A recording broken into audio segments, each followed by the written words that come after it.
Hello, and welcome back to the Caffeinated Librarians. We got a special series cooking for you today. Much like Simona had her Buffy series, I am now taking over the podcast to tell you all about a media franchise I really adore, and that, as you can probably guess, is Godzilla. These are kaiju films, for those unaware or unfamiliar with the language. That translates mostly to giant monster. And this sort of birthed the genre in Japan. There's a couple examples from earlier that people like to debate about. But this is really the birth of it as we know it, and also set the template for a lot of tokusatsu, which is anything genre, very special effects focused as well. I'm Joe. Katie. Simona. I'm Lewis. And it's a pleasure. And today we watched the first film in the series from 1954, in America called Godzilla, in Japan called Gojira, which I may affectionately refer to Godzilla as Goji because he is my close personal friend. Nice. So let's get started with some initial thoughts, and then I want to give some production history on this because I think the origins are interesting. Cool. I'll bat lead off. I liked it. My initial thoughts were, this really made me think of the dropping of the bomb and the aftermath of it in terms of how Japan dealt with it.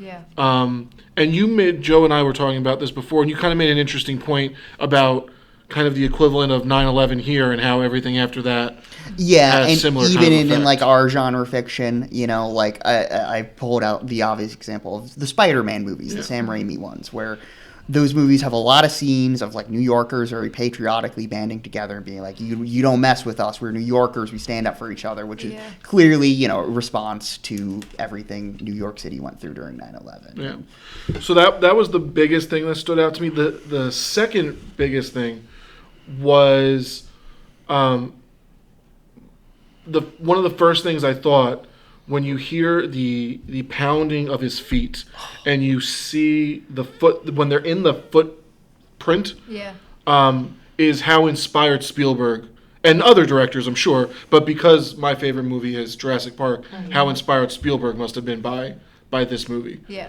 So those were my two initial things, and then we'll dive more. I also because this movie was done in 54. Yes. So I was looking up when the bomb was dropped on Hiroshima, which was 46. Yep. So if you think about it, it's definitely not that far removed from it. Oh yeah, yeah. There's a scene. There's a little throwaway scene in this of just like people on the train going to work, and this lady's just like complaining, like, oh, I just escaped the bomb in Nagasaki, and now this. Like, and I was thinking, like, for people that experienced that, and then I was watching some footage of the bombs dropping, images of the aftermath, and how people in Japan slowly starting to recover, and that there are still after effects of this. There still is the trauma. Like one woman was talking about the mother and daughter that she remembered who passed away, and this woman is probably in her 80s, 90s, and how she has never forgotten that woman.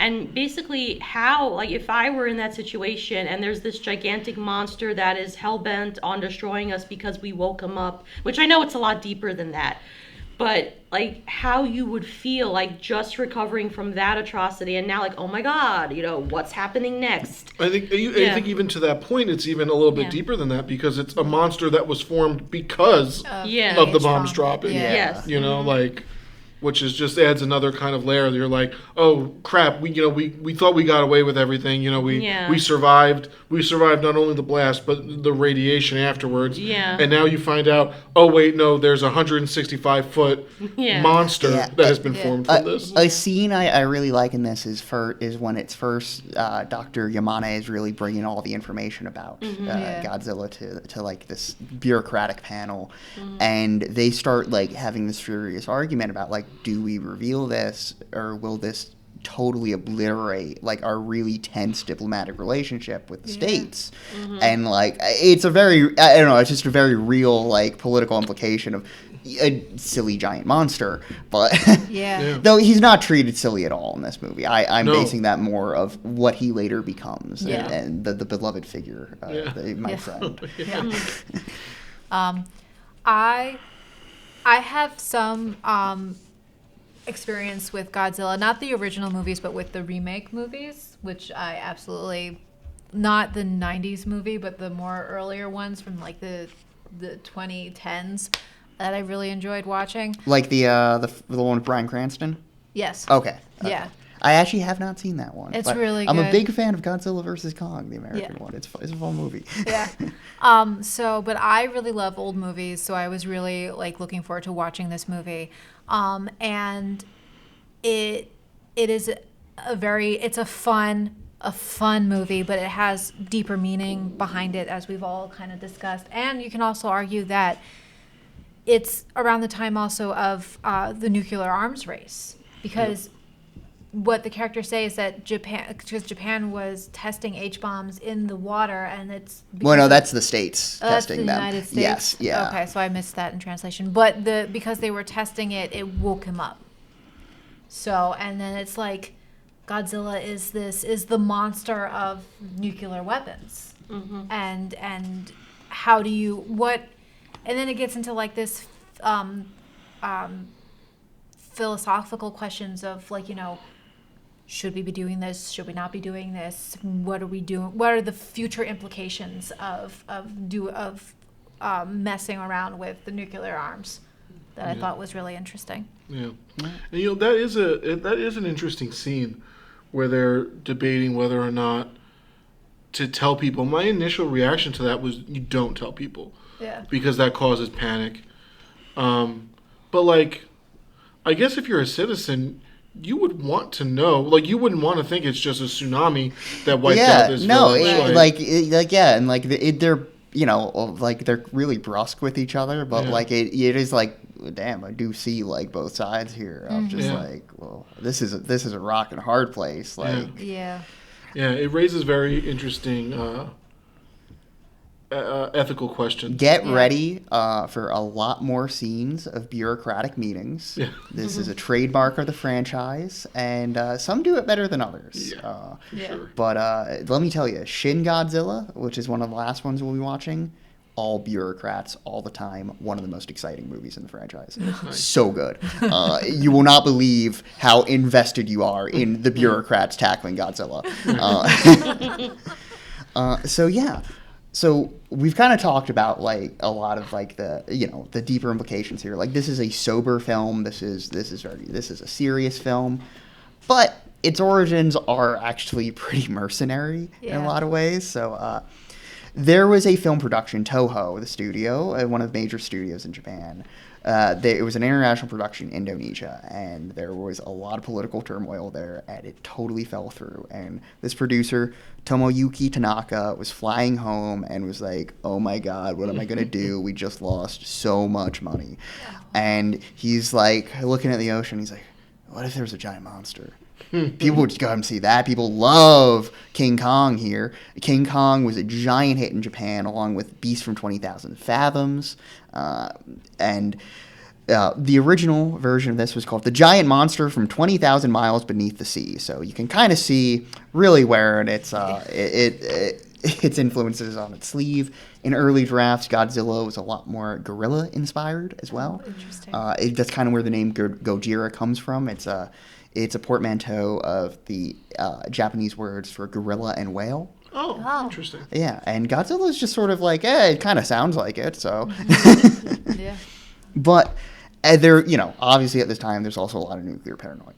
And there was a major incident that was covered in Japanese news called the Lucky Dragon No. 5 incident, where a fishing boat, the Lucky Dragon No. 5, they were fishing for tuna in the Bikini Atoll, and they encountered a lot of nuclear fallout. And at this point, the United States H-bomb testing in Bikini Atoll was top secret, so they had no way of knowing this. And this was a big deal. And like, there's references to it in here where they talk about like, oh, irradiated tuna, and so like. How? This might be too big a question to ask right now. how was the United States allowed to test hydrogen bombs in international waters? I don't know. If I'm being honest, I'm not sure. I don't know that much about this part of history. Or were they just like I wouldn't be I shocked if wouldn't that be was the surprised case. if it was just like, oh, Yeah. no one's inhabiting were, this area. Let's just do it. We there. were feeling our oats in the 1950s. Oh, yeah. Were we ever? And so the execs kind of saw this idea. They're like, sounds good. All right. And they got IJ Suwabara on it, who is, I've spelt this name completely wrong, AJ Suburaya on it. Give some respect to the man, the god, the goat. He handled all the special effects. And Right? yeah, he was very influenced by Ray Harryhausen, one of our guys who Nice. did all. If you've ever seen Clash of the Titans, he loved making monsters. He loved making claymation skeletons fighting each other and stuff. Cool stuff. Awesome. Yeah. Sorry. I love that movie so much. Oh my god. Okay. And he was like, all right, if you get this guy on it, that's going to work. He really wanted to do stop motion for Godzilla, but they were like, nah, that's too much money. And so instead, he pioneered suitmation. That's which, cool. what they did is they filmed actors in suits on a set filled with miniatures. And they would overcrank the camera. So it would capture more frames per second, so it would look like they were moving slower and heavier and give more weight That's to all their great. actions. Very cool. I loved all the miniatures in this movie. Oh yeah, the miniature work is so cool. Yeah. I love the miniatures throughout this entire franchise. I will say I think this one makes more of an effort for realism than the others. The others of this era, at least the Showa era, which is from like this one till like 74, 75, gets a lot goofier as it goes on. But like it's more so focused on like, doesn't this look cool, rather than like, does this look real? Yeah. You know. Yeah. And then the director Shiro Honda signed on. He had a few films under his belt, but he was mainly notable for, he was very close friends with Akira Kurosawa, who's like the guy, the Japanese director. He made Seven Samurai. Great At this movie. point, Ikaru, ton of stuff. Gigantic guy. And he was very close friends with him, worked as an assistant director on Stray Dog, which is a very cool noir film. It's about a detective who loses his gun, and it's like the hottest day ever, and he's trying to just find his damn missing gun. Interesting. Yeah, it's so sweaty. And Honda had been drafted into the army during World War II. Oh, He wow. really did not want to be there. Yeah. And he kind of got off easy at first. He was stationed in Tokyo and didn't have to see combat. But then, in 1936, his commanding officer launched a coup that went very poorly. Oh, no. And as punishment, the entire regiment was sent to Manchuria. Oh, no. Which was very much an active front. And Yeah. his experiences there would really haunt him for the rest of his life. I'm sure. Yeah. Yeah. But yeah, so that's some background on it. Also, shout out to Akira Ifukube, the composer for this. That was great. Dropped some all-time bangers. Yes. The theme song alone is like the coolest thing ever. And then that military mobilization music, where it's like jaunty and stuff. I love it. Yeah. Well, I loved the music. I loved Godzilla's theme because it's like, you know Yes. he's coming. Yeah, it's just so stressful. Yeah. Like, Yeah. but yeah, this opens up so hard. It was black screen. You get the kanji text, and you just hear, squonk, and then that theme music kicks in. You're like, Yeah. oh man, I'm in. I'm invested. Let's Yeah. go. Yeah. So, we were talking about the roar earlier, the screonk. Again, I think that was another kind of comparison that I made with Jurassic Park. Yeah. The T-Rex's roar in the first Jurassic Park, I feel like just sounds cooler and better than it does in any of the other movies they've made. Yeah. So like, is that Skreonk? Does that live with Yes. franchise moving yes. forward? Yeah. All right. Yeah. They a lot, even in a lot of the new ones, they will use like the original sound effect Nice. just because it sounds dope. Yeah. Yeah. It was great. They do try some stuff and some ones we won't be watching, where Godzilla has like conversations with other monsters, Oh. and like it's kind of like a record scratch noise. Nice. It's really strange, but I like it. I think that's in Godzilla versus Gigan. And you see like little like dialogue bubbles come up. Oh, Nice. so he's not actually talking, like. Yeah, no. Aw. Well, okay. There is one where his son does speak Okay. human language. His son I've seen his son kind of reminds me of Barney. I love Manila. Sort of. I love Manila so much. He's my boy. Everyone hated him, but you know what? He's the real. Godzilla needs his boy. I did not know Godzilla had a son. So that's who did Godzilla procreate We with? don't know. Oh, okay. We have no clue. Alright. It could be anyone. Could Godzilla be a woman and just?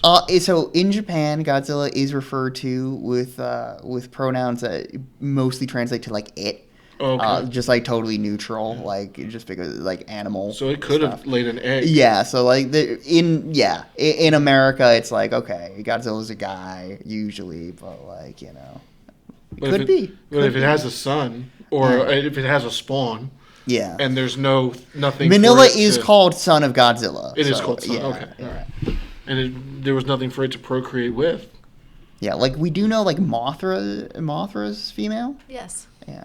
That's right. I remember one of them shows up in one of those movies that I saw recently. King of the Monsters. Yeah, maybe that one. Yeah. No, it is that one. Yeah, how was that one? I remember that one. I didn't see that one Yeah, actually. All of them are really good, but what I got so excited watching this movie, listening to Godzilla's roar, because I was like, oh my god, it's from they kept the roar for the newer movie, and I got really excited about it because I absolutely love it. So. I think another thing that that I think you said in a conversation before we recorded changes is She's a giant. Godzilla's look. Yes, here he looks really messed up. Yeah. Yes. Yeah, that is one thing I noticed. He's lumpy. Yes, he Yeah. looks irradiated. And his He eyes looks are, like like, bulging he's out. been Yeah. growing, Yeah. and Yeah. like in ways that are uncomfortable for Yeah. him. Which, Yes. which I really do like the lumpy look here. It's I do think it makes sense they toned it down when he becomes more of a hero figure, but like Yeah. here I think it works very well. Oh, Could he yeah. have been a fish that was radiated and like evolution just progressed I- faster than we think? I believe here it's just implied he was a dinosaur Yeah. Okay. who hid out in an underwater cave, and then the H-bomb came So you and see, he was ruined him. disturbed. I mean, Yeah, the frankly, radiation if is what I'm- made him all. I mean, if I'm living, chilling under the ocean, minding my own business, someone drops a bomb, destroys and radiates me, I'm sorry. I'm stomping some villages too. I A whole thought city. A I'm whole just- city. I'm just saying. I thought the one part was so I mean I don't know that it was supposed to be funny, but I laughed out loud when the guy was like talking about how they used to tame or they used to satisfy Godzilla by feeding him one of the village females. By sacrificing a I village laughed girl. out loud because he just says it so like we used to sacrifice a woman for this. I kind of love that old man. Who even knows if he's telling the truth? But yeah, like that's very much ripped from King Kong, you know. Yeah, like, but that also that happens also in like Clash. That's like a thing where you like have to sacrifice the virgin, but it has to be a woman because that alone will appease a monster. Like, oh my god, it's so. Okay. yeah, in the original script, Godzilla did have like a King Kong like fascination with women, but here that's totally absent. What is King Kong's fascination with women? He just likes Fay Ray in that one. in Oh, the so it's original. just He's very- just like, okay. oh, she's nice to me. Yeah. And she's Oh, okay, pretty. all right. Yeah. Girl. No, I okay. I just want to know if it went deeper than that. Like if they had an emotional connection, or like I she think they- saved him well, one day. And, I've only seen like the Skull Island version of King Kong, so Oh. it seems like they have an emotional connection in that one. okay. I don't know Yeah. about in the original. In the original, I'm not really certain if she has any sympathy for Kong. Maybe she does. Yeah. It's been a while.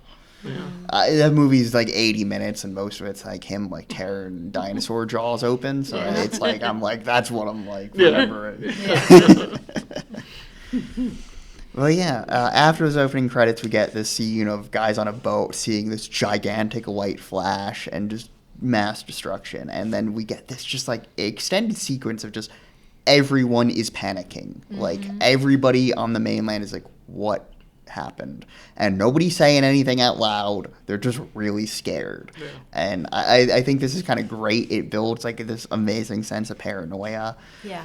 And then one of our protagonists, Dr. Yamane, heads out to this fishing village that apparently has some experience with this stuff.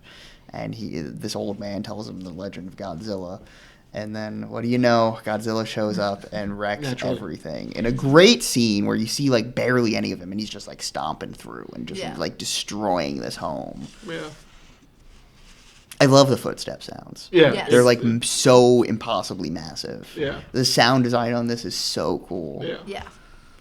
Do you know how they achieved that sound effect? That I could not tell you. I would love to know. Yeah, I'm always fascinated by like, didn't they explain how they did the Jurassic Park? Yeah, they lowered a bass sound. Oh, okay. And that's how they also made the water vibrate in the cup. Oh, And cool. they set it like on top of the speaker. Oh, okay. I had a question, like, so, because I haven't seen any of the newer Jurassic Park, like, about the vocal, like, did they change it to sound how scientists actually No. think? Oh, okay. No. All No, right.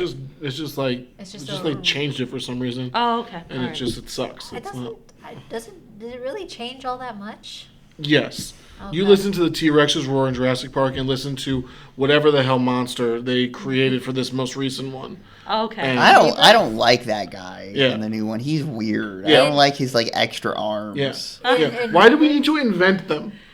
I don't There know. were dinosaurs. My nephew has a toy of him, and I'm like, this guy's scary. Yeah. I don't like him. Yeah, he's got like an egghead almost Yeah, too. it's- Like, yeah. Almost he He's does. like horrifying. It's Yeah. like, yeah, what the hell? Yeah. The T-Rex was cool and majestic. Yeah. You're like, hey, I love this guy. Yeah. Even with his chicken heart. That's from Meet the Robinsons. So we also are introduced to the eye patch guy, Dr. Sarazawa, who's awesome. the dopest man ever. Yeah. Who I thought was a villain initially He because is a villain. Why are you making that device? because That is the not a worst villain. invention in the world. but also because in movies made in the 50s and before, when you had a villain, they all wore black. Exactly. And also when you see him, he's sort of in shadow and he has the freaky I eye love patch. the The eye eyeglasses. patch sunglasses look. It's so dope. Yeah, I like He's that too too. swagged out for the time, and Yes. everyone is suspicious because Yeah. of that. And also, he works in his lab basement all the time and won't That's let locked. anybody know Yeah. what he's doing. I will say, again, the parallels between him and Oppenheimer. Yeah, no, Yeah. definitely. Yeah. Yeah. And he is engaged to Emiko Yamane, Dr. Yamane's daughter. Yeah. This is not really an engagement out of love, No. it seems. Though he does have like warm feelings toward her, but she describes the relationship as more like brother and sister, sister. and like sort of this was something set up by her dad. It Yeah. seems. She's more interested in the Navy In guy. Hideto Ogata. I don't blame you. Okay, can I just say the scene where Gogeta is like stomping through and he grabs her and they hide behind a bush and the way the actress was looking at him, I was like, She's- same yeah, girl. She Yeah. wanted. She was digging it too. No, yeah, That there's man- some real chemistry in Yeah. this one. Yeah. That was sexy. I was like, same. Yeah. Like, because the way the actress just looks like, oh, I was like, same. Honestly, from the first, when he shows up on camera the first time, you're like, you could tell this guy is gonna kick ass. Yeah. Like you could Yeah, tell he's this like guy. all sweaty. He's got like his wife Yeah. beater on. Yeah. And you're like, oh. Yeah, yeah. He's Hero. He's the Godzilla Don Draper. You know what I mean? like this is the guy. Like, Or the John McClane. yeah. I would love an episode of Mad Men where Godzilla's in Manhattan. And so, what was the girl's name again? Emiko. Emiko is really interested in. His name is Ren, right? No, Hideto Ogata. Hideo. Hideto. Hideo. Am I saying it right? No. Just say Ogata. Ogata. It's fine. Yeah. So she really wants to be with him. My favorite scene in the whole movie. Ogata is like, I'm going to ask your father, the paleontologist, for consent to be with you. Mm-hmm. And instead of doing that, the paleontologist is like, comes in and he's kind of distraught because the military wants to kill Godzilla and he doesn't want Godzilla to die. He thinks Godzilla should be studied. Which I do get in some ways. Yeah. But I get it, I guess, but you have to kill him first because you're not going to be able to be like, listen, Godzilla, do you mind if we just take a sample first? Well, it's like that scene in Superman with the giant monster where he's like, oh man, they're killing him. Yeah. So I really like that scene because Ogata has the opportunity to ask for consent, but instead of doing that, he's like, I need to tell the doctor here that he's wrong. Yeah. And that Godzilla's killing people. He's destroying villages. We need to stop him from doing this. And Doctor don't like that. Doctor's like, get out of my house. Yeah. And I just love that scene. Yeah, the human drama in this is done so well. Yeah. And Honda is really good at that. Yeah. Like, I feel like the Godzilla movies that I've seen have tried to do that. Yeah. And the ones I've seen, I feel like they haven't. normally really done it you're well. like, all right, let's get this over with. Yeah, Let's where get the I want to monster. see the dinosaur. Yeah. I want to see the big giant. I want dinosaur. to see him throw down. Yeah. And- with King Kong who went to his home village to get some yeah, axe. he had to go to Hollow Earth and get his ancestral axe course. that gave He has him an lightning ancestral powers. axe? Yeah. Of course he It's does. dope. It's great. It's a great film. That's, I love how he has the awareness to do that. He's like, hold on, I can't beat this thing. I gotta go get my ancestral axe. Yeah, he's like, I know, Hollow Earth and all. Oh man. I've never seen those movies, but now I kind of want to. That one's weird. that one- It has a kid in it named Podcast. Yeah. Oh my god, you're Yeah. kidding. That's his No. actual name? I don't think it's Actual. his Christian name, but they call him that. Like, but no, and then at the end they got to fight Mechagodzilla together. They got to Naturally. team up, and Yeah, it's they the team up. dopest thing ever. It's It Big is. Monkey and Big Lizard. Yeah. He's Godzilla's so fat in those movies too. Yes, he is. He's like so wide. It's Yeah. awesome. I do actually like the chunky American design. I think it's fun. Of course, the chunky American. Of course. Well, of you course. All right. Of course, we have to be chunky. If the shoe fits. Well, famously the '90s design was terrible. Yeah. He was just a T-Rex, and people were like, "That's not That's what not he looks Godzilla. like." So I think making him just like a rectangle kind of goes. Yeah. Who's the robotic Godzilla? In front of us? Mechagodzilla. Oh, okay. Yeah. yeah. How does he come about? Scientists make them. Again, great idea. Yeah. What are these scientists doing? Except there you have an Yeah. evil scientist that goes about it all wrong, tries to kill them both, and it doesn't work. So what was, just as a, because I'd love to know, so what was the idea behind deciding to make a electronic or robotic Godzilla? That's what I'm Let me saying. tell you, I've kill seen the other kaiju. Godzilla versus Mechagodzilla like at least 3 times probably. Can I answer that question? I don't really know. Is it like a commentary between the advances of tech versus the old? I think No? it is just that it is cool. Yeah. That is Well, a I Jun mean- Fukuda joint. I love Jun Fukuda with all my heart. Amazing director of kaiju films. I want to Maybe he'll watch watch this and he'll answer his it. goofy spy movies. Those were probably great. Jun Fukuda is dead. Oh, Almost never mind. certainly. He was directing movies in the 60s. Oh, okay. Yeah. But yeah, I don't know why they make him. I saw that movie in a theater too. Yeah. They pretend he's actually Godzilla for a little while, and he messes up Godzilla's buddy Anguirus. As one does. Oh. And then like Godzilla comes in, and he's like, "What the hell's going on here?" And he rips off his skin, and he's a robot. And Godzilla's like, "Whoa, man, this I is rough." feel like that'd be something like Dr. Evil would make in an Austin Powers movie. Yeah. And then like then there's this other guy, King Caesar, who sucks, but I love him. He's worthless. He can't fight for anything. Yeah, and they need the Mothra. No, it's not the Mothra fairies. It's you're gonna learn about some great things in this series.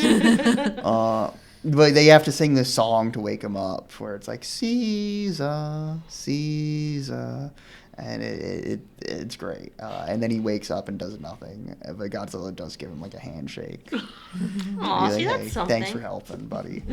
Gives him dap. Yeah.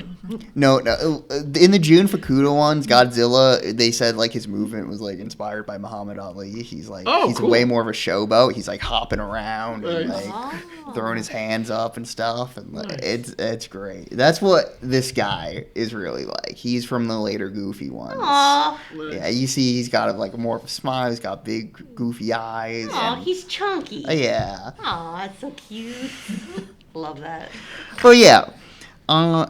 We've spent a lot of time. So anyway, Sarazawa, he's been cooking up this thing. Yeah. The oxygen destroyer. Yeah. Yeah. He wanted to study oxygen, and he found a way to destroy it and make it into energy. Great. This is the scariest device ever. Yeah. It will just kill everything. Yeah. And the only person he tells is Emiko, and eventually she tells Ogata about it, and they confront Sarazawa, and they're like, "Look, we get it. This is terrifying, but we need to do this. We need to use this." And he's like, "No, this cannot possibly be released. This will destroy the entire world. There will be an arms race. Everyone will die because of what I've made." Yeah. And eventually, there's this like really heartbreaking broadcast in it of like these kids singing. Yeah. Yeah. Oh my god! It's And you- haunting. And you Yeah. see like this montage of just like all the victims Yeah. of the Godzilla attacks. Because he makes it to the mainland, he's messing up cities. He's blowing his atomic breath everywhere, which looks crazy. Yeah. Yeah. Just melting stuff left and right, and like yeah, the fire in this looks so crazy, and honestly, it looks dangerous. Yeah. There are some where the suit catches on fire, and I did the notice guy was that. hurt. Yeah, yeah. I don't think the guy was hurt in this one from the fire, but in some of the later ones, they got a little too cocky yeah. with it. Yeah. The suit is heavy as hell too. I would imagine. Yeah. It looked it. Yeah. I also, the eye patch guy had some great one-liners. Like really like if we were in, like, he reminded me of like the depressing kid that sits in the back of the class. You know what I mean? And like you're like, "Oh, how's your day today?" And he says like the things like Matthew McConaughey says in season 1 of True Detective. You know what I mean? He was like that guy.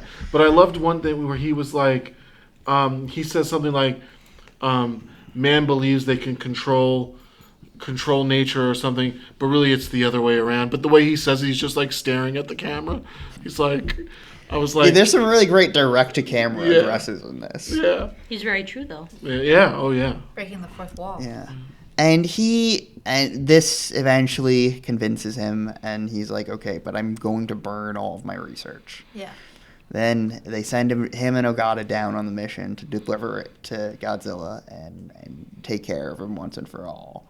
And Ogata gets pulled up from his dive, but Sarazawa cuts his airline and decides that everything to do with this perishes with me, and he sacrifices himself to ensure that this technology will not get out there. It will not be beaten out of him. It is gone. Yeah. And Godzilla is defeated, but Dr. Yamane and Sarazawa ends it by telling Ogata, "I hope the two of you will be very happy." Yeah. That guy, I was like, oh. Yeah. Oh. And it ends with Dr. Yamane issuing a grave warning that if these tests continue, there may be another Godzilla. yeah. Now, Which there are. was that line? Do we think that line was put in afterwards? They were like, studio was like, "Hey, we got something real here. We got to throw in a line about." I want to know. I would love to know. But that leads us into the sequel, which we did not watch, but I'm going to give a quick rundown of here because it's not very good. Called Godzilla Raids Again. This came out just the year after. It was not directed by Yoshiro Honda. It was directed by Motoyoshi Oda, who apparently directed over 50 films. I don't recognize any of them but this. And this one is very notable because it introduces Anguirus, another kaiju, and him and Godzilla fight. The first time this has happened in a kaiju film. It's only like the second one. What is Anguirus? Because I have no idea. Anguirus is like an all-fours dinosaur with like a bunch of spikes on him. Oh, so he's a cool guy. He's like the Land Before Time. Spike. Yeah. He's Spike. Okay. He's kind of like that, but spikier. He's got even more, and he's big. And okay, I got it. I kind of like Anguirus though, even though he sort of becomes like Worf in Star Trek, where like as the series progresses, they just establish like, oh, this guy's bad by having him beat up Anguirus. So like eventually you're like, Anguirus kind of sucks, doesn't he? He's always getting beat up. Oh no. And this one makes a big mistake. What it does is it films all of the suitmation scenes not at a higher frame rate. Oh. So Godzilla's moving fast in this, which really breaks the illusion and makes it really just look like a guy in a suit. Oh no. More than normal. And it's kind of like, okay, this one feels cheapy and not very good. And it kind of is. But it's kind of fun. You know, it's a little beat 'em up. You tune in. You don't got to pay too much attention to it. Nice. And after that, there was a bit of a pause on Godzilla films until 1962. So they take 7 years off after cashing in 1 year after. Wow. Yeah, we'll talk more about that next time because next time we'll be watching Ghidorah, the three-headed monster, and Godzilla versus Hedorah to try to get a sort of view of the Showa era in general. Yeah. And Ghidorah is probably not the pick most people go with. They would probably go with Mothra versus Godzilla, which is much more well regarded. But Ghidorah versus Godzilla really establishes, okay, Godzilla's a good guy now. Mm-hmm. Godzilla's our boy. We like him. And there's an amazing scene where all the monsters negotiate with each other, which must be seen to be believed. Though be prepared. Mothra is in it, but not in the form you know. Oh, interesting. Mothra at the end of Mothra versus Godzilla dies, but like then there's Mothra eggs that hatch. So there's these two little disgusting little larvae that come out, and they mess up Godzilla and win. And yeah, so in Ghidorah, to keep with continuity, it's one of the larvae, Mothras. Oh, interesting. So. Interesting, yeah.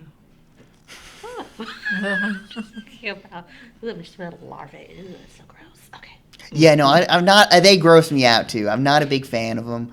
But hey, you got to do what you got to do. But that one also has Rodan in it. It's got King Ghidorah, one of the big bads of the franchise. Nice. He's the space dragon with 3 heads. Yes. Cool. Space dragon. Oh my god. Yeah, we don't like him. No, he's the coolest. That's to be seen. He's got 3 heads and no arms. Yeah. It's kind of like, well, Ghidorah, I don't know if I'm confusing him with the last with the King of the Monsters. He's in that one, yeah. Yeah, so like if you cut off his head, a new one grows back, kind of like the Hydra. Not in these ones, Okay. but yeah. But he has legs, right? Like back legs. Yeah, he's got legs. He's bipedal. You think he's like a slug with 3 heads? Wouldn't that be amazing? No, I'm just trying to picture it in my head. Sorry. I need to know these details. It helps me picture things. But yeah, so that's really the 1950s at a wrap here.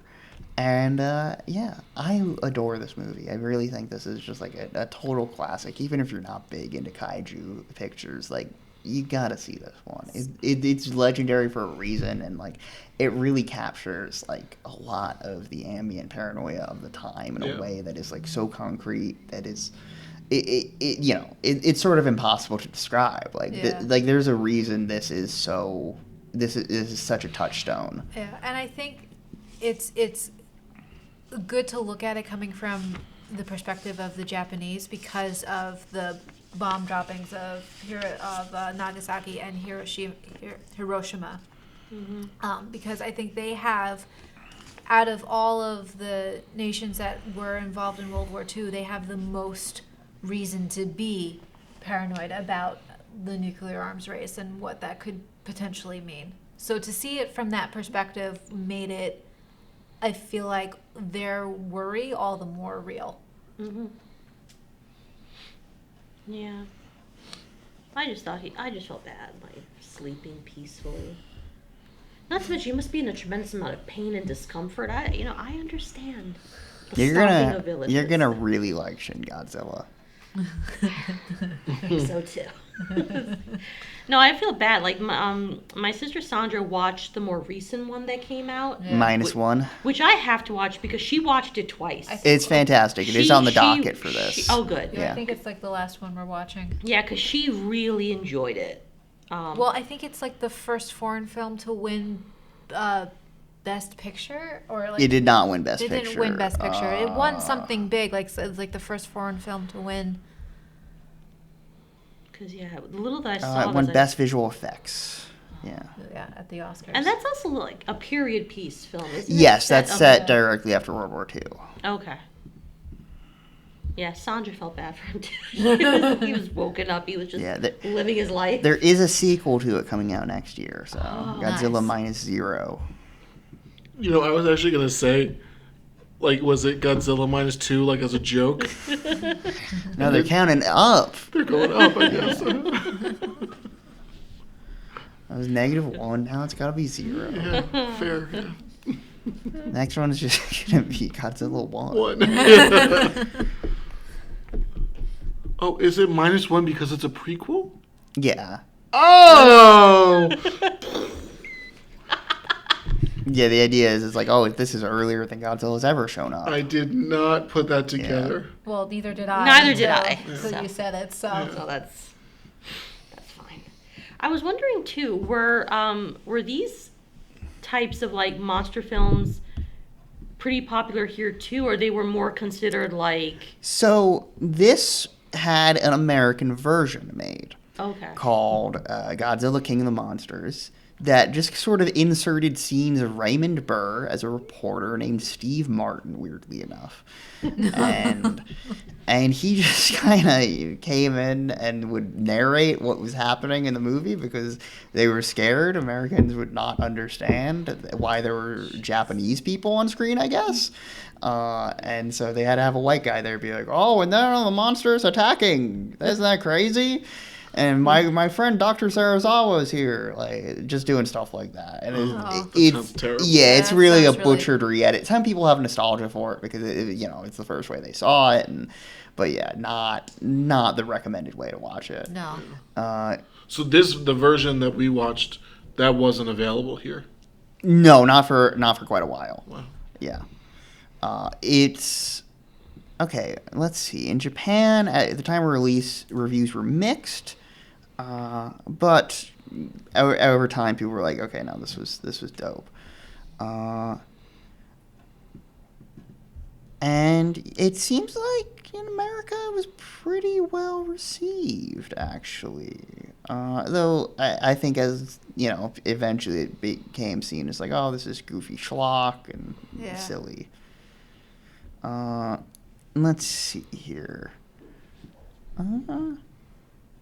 Yeah, people were like, oh, this feels a little better than like the B movies we were making. That seemed Yeah, to be the because vibe. because we had a lot of those like B movies with like giant like insects. and Yeah, everything them like that. with the ants. Yeah, and I was kind of wondering, like, were they just seen as lowbrow? Like, were they as or did they become like kind of like? As the series went on, I believe they Yeah. became regarded as lowbrow here because, Okay. by the time of the '90s, a lot of the later ones are popping up on Mystery Science Theater and stuff, and that sort of thing. But they were also available here in pretty poor quality. Toho is weird about their releases overseas, and yeah, they're odd about a lot of that stuff. So like a lot of the versions here were like pan and scan and like very dark for some reason. And like but yeah, I'm trying to think what else. Oh, can we talk about the Power Ranger? Which I know he's not a This Power is- Ranger. This but is Jet Jaguar. He was He almost definitely just made to cash in on Ultraman, which ironically enough was created by AJ Subaraya too. But yeah, it was just like, hey kids, you like Ultraman? Come see the new Godzilla. We got a guy who's kind of like Ultraman, and he's a robot who can get real big. And does he fight Godzilla? No, him and Godzilla are buddies. Oh, okay. Okay. Yeah, that's in Godzilla versus Megalon, which may be my favorite. We're not gonna watch it. It barely hangs together as a film. There's great stuff in it where it's just like, I don't know why any of these characters know each other. Like the leads are just like a scientist, his buddy, and a kid they hang out with. And it's like, where does this kid fit in? What's he about? Like, are they his dads? Or are they his like fosters? What's happening? And that one has that one is like the Hollow Earth Kingdom is really mad because I don't know where the people on top are being annoying or something. So they unleash Megalon on us. And the Hollow Earth Kingdom is like represented mainly by a white guy in a toga with like a big mustache. Let me tell you, the Godzilla white guys are a great feature of this series. None of them know how to act. Actually, no, one of them does. In Invasion of Astro Monster, Nick Robinson gives a perfectly good performance. But the other white guys certainly don't know how to act. And they're clearly just like, oh, they just picked this guy was just like on vacation from Australia, and they were just like, hey, you want to be in a movie? And he's like, crikey, all right. Yeah.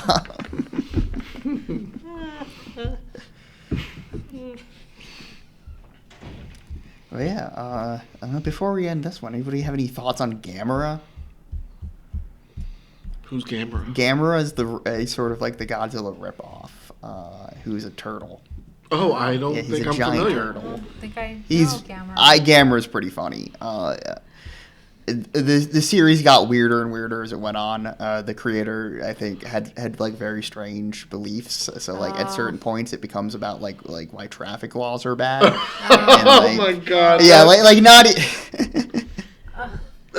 That's a real thing. Yeah, Gamera. He's Gamera. Look up.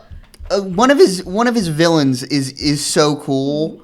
I gotta find this guy. So what's his reason for being Gamera? Like, what is his purpose in life? Traffic safety, seatbelt regulation, like what? Have to know this. It's important. Which is the one who has the big knife on him? He has a knife. Who has that? Gamera Knife Monster. Okay. Yeah, look up Guiron. Guiron. You're gonna see the coolest guy you've ever seen in your life.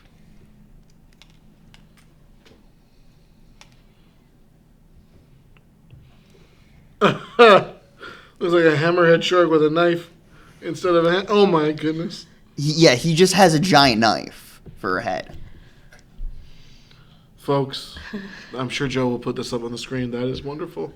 Yeah, no, the Gamera series is awesome because it just feels like they left Godzilla in the microwave for too long and they ended up with just weirder stuff. That's wonderful. I feel like I want to be this for Halloween. You should do it. Though they do say the 90s Gamera movies are like amazing. Oh, yeah? Just like the coolest stuff ever. They were made by like a guy who's like crazy into special effects and did a Godzilla movie later on. That's cool. Kind You of know who reminds me. looks trippy He also did is Virus? Virus. Yeah. Virus. Which one's he? I don't know Looks like a Gamera too like a well. Yeah. squid Okay, he's or the a- squid guy. Yeah. Okay. Looks like a squid, but he's got like a beak. Well, squids do have beaks. Do they have beaks? Yeah. Oh yeah. Oh yeah. You're right. That So looks do like something octopi. else too, but I'll say that more not. What does it look like? Focus on it long enough, and you'll figure out. To me, when I first saw it. But anyway, yeah. But yeah, we will come back next time with some Showa era fun times, and after that, We got one about Godzilla as a dad.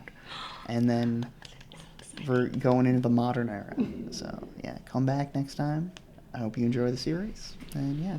Oh, we didn't rate this. No, we didn't. 5 out of 5 Screonks. 5 out of 5 Screonks. Same thing. 5 out of 5 also. I liked that it was, as I've said before, that it's grounded in reality. Yeah. All right, well, have a good one, folks. Bye. See you guys. Bye.